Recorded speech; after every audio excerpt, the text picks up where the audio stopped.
Right, so what do you do with these exercises? Because what we want to avoid at all cost is the practice schedule thing where you practice a little of each day, which will bring you absolutely nowhere because the brain doesn't have a chance to focus on something and become really, really good at it. So what you do instead is you decide for an overall focus of the month. So, for instance, that might be alternate picking, that might be, strumming, practicing chords, soloing, whatever that is. And sometimes it's because you have a course in it, right? You buy a course or you invest in something or you have a bundle of YouTube videos, so there's something you're really excited about, and then you make that the subject of the month, right? And then within that, and then you use 75% of your practice time on that alone, at least. You might go to 80, you might go to 90, but you keep an overwhelming focus on that one subject for the month. You can always decide to do something else the next month, but for this month, you focus on that 75 to 80% of your time. Then you decide for the upcoming week, what am I going to focus on specifically within the subject of alternate picking, strumming, chords, whatever? What is the one thing that I'm going to obsess about for this 1 week? And that might be like... Because most people have these exercises, these plans where they do a little of each day, and then we imagine that we'll become, good over time. But we don't. We become a little bit better. But if we really want to reach mastery and achieve that extraordinary level of skill, we have to focus. We have to give the brain a chance to really become good at something, and then go on to the next thing, which will be much easier because we master the first thing.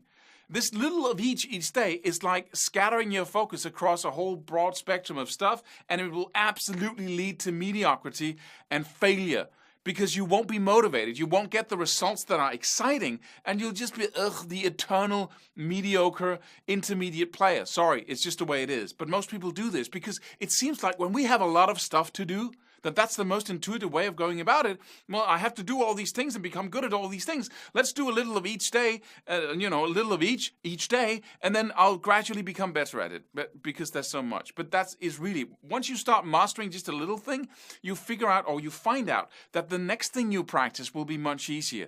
And then once you master that, the next couple of things will be much, much easier. And so suddenly you just break out into the open and you develop so rapidly that you couldn't have imagined before. So what do? We decide on a focus for the month. And then for that month, we spend 75% of our time on one subject, whether it be alternate picking, strumming, whatever it is. Just one subject. And we spend 75 to 80% of our time on that alone. And then we use the rest of the time, 20, 25%, on not getting, bored sick out of our mind. And we might, work on some other stuff as well, like chord changes, whatever it is, right? And for the week, you decide and say, what is the specific thing that I need to focus on within this broad subject of alternate picking or, legato, hammer-ons and pull-offs, sweep picking? What is the specific exercises that I'm going to focus on and master and get some real results in, get some real measurable improvement in for this week? And it might be something as simple as that, or you combine a couple of exercises that look a lot like each other, like... Yeah, you perhaps spend the first 15 minutes, half an hour, just working with the metronome, just focusing on that. Then moving on to a little bit more complexity. And then you focus on that obsessively, right, for that 1 week. And you do as much of it as you possibly can. And you really achieve some results. You can see the metronome go up. You can feel yourself being more relaxed when you play it and when you practice it. And then for the next week, you either continue and decide to focus on that for just another week because you're so excited about your progress, or you pick another thing, but you decide in advance. So now you have a focus of the month, and now you have a specific focus. It's a laser-like focus, like taking a magnifying glass and collecting the rays of the sun into one point, and then you burn through. And so you decide for every week. Each day then, before you sit down to practice, you decide, what am I going to practice for how long? Am I going to take this exercise and I'm going to practice that for how long? for 10 minutes, 15 minutes, 30 minutes, and then you keep yourself to it if you can, right? Because we often sit down to practice, and then we think we've been practicing this for a long time, and then we just go on to something else immediately when we don't feel like practicing it anymore. But if you say 5 minutes in advance or 10 minutes, and you set your clock to measure that, then you find out that, oh my, I'm really getting a lot, you go on to the next thing before your brain really has a chance to really stick with it and investigate and become better. So you decide in advance for the month and say, I'm going to spend 75% of my time to 80% on one subject. For the week, what am I going to spend 75 to 80% on specifically? 1 or 2 exercises. Keep focusing on a little thing that you can actually make progress on instead of a lot of things that never get better. And then when the day starts or when the practice session starts, you decide in advance, for how long am I going to play this? Am I going to put on, once you have the metronome thing down and you've been practicing with the metronome and you have a good, and you can do it, automatically, and you can do it correctly without focusing too much on it. You decide, am I going to watch this video, this movie, this film, 90 minutes of that while I do, right, at a controlled speed when I don't have any trouble playing it, remembering the accents? Is that what I'm going to do? And then you decide to do it, and then you do it, right? And that makes a huge difference compared to the situation or the normality of just, going about it haphazardly. So focus for the month, focus for the week, and focus for the day, and then, do as much of it as you possibly can. A good last thing here to include is measuring where you are when you begin, when the month begins. Take these exercises and say, okay, how fast can I play them at a relaxed tempo where I have everything under control, remembering the accents, so I get da-da-da-da-da-da-da, right?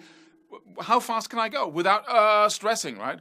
And then measuring yourself in the beginning and then measuring yourself by the end of the week and see how much you've improved. And even, it's just amazing how we don't see our improvements, because even though we improve quite a lot during the week or during the month, it's still so slow that we get used to our improvement. So we never go, yeah, right? Because we never, it's just like seeing your children grow, or not your children, but other people's children, right? You see people a year after and they're like huge, and the parents don't see that because they see them every day, right? So measure yourself, and that could be as simple as just recording yourself, either just the sound or a video. Just sit down, turn on your phone and then go, no, we had this first exercise. Let me see what I can do. And you just stop playing, see how fast you can go. And then you do that 4 weeks after and then see how good you are. And that's an amazing, wow, I'm really making progress here. And once you get that and you acknowledge that and see that, it becomes, oh, what else can I do? How far can I go? Because suddenly you see the actual progress instead of being completely unaware of it. And then you really start, oh, let me double my efforts here. Let me do twice as much. Let me see how far I can go, how high I can reach. And that it just becomes even more fun to practice and build your skills in this way. So, as I said in the beginning, there are no tabs here. Don't practice any more than you can bring with you in your head. If you can't remember it, you didn't focus enough on it, or you took on too much at one time and you need your tabs to see, what am I practicing here? That's a sure sign that you have a lack of focus if you can't remember what it is that you're practicing, right? So take these exercises and follow the prescriptions of creating a cool practice plan that really works. Keep focusing on it and stay out of a little of each every day, and you'll see some really cool results. And then remember to measure where you are now. Just by do it right now. Record yourself. Use your phone, whatever recording device you have, and then make that happen right now with these exercises. Please take action, right? Because that's what creates results. And then decide on a focus for the next 4 weeks. And then for the next week, what are you going to focus on? What exercises are you going to do? And maybe put up Post-it notes, write it everywhere. Put up reminders in your calendar so you won't forget and fall off the horse. And if you do fall off the horse and you forget about your practice plan, you get sidetracked by all kinds of stuff, just go right back to it. Don't beat yourself up and say, oh, I can never be consistent about it. Just cut the right. Don't even think about talking to yourself in that way. Just get right back on track. That's what you're going to do anyway. Once you're done bitching, right? Once you're done saying, "Oh, I should," that is over, you're going to get back on track anyway, or give up completely, which you should never do. So have fun practicing, and then I'll just see you in another free video or whatever place we meet.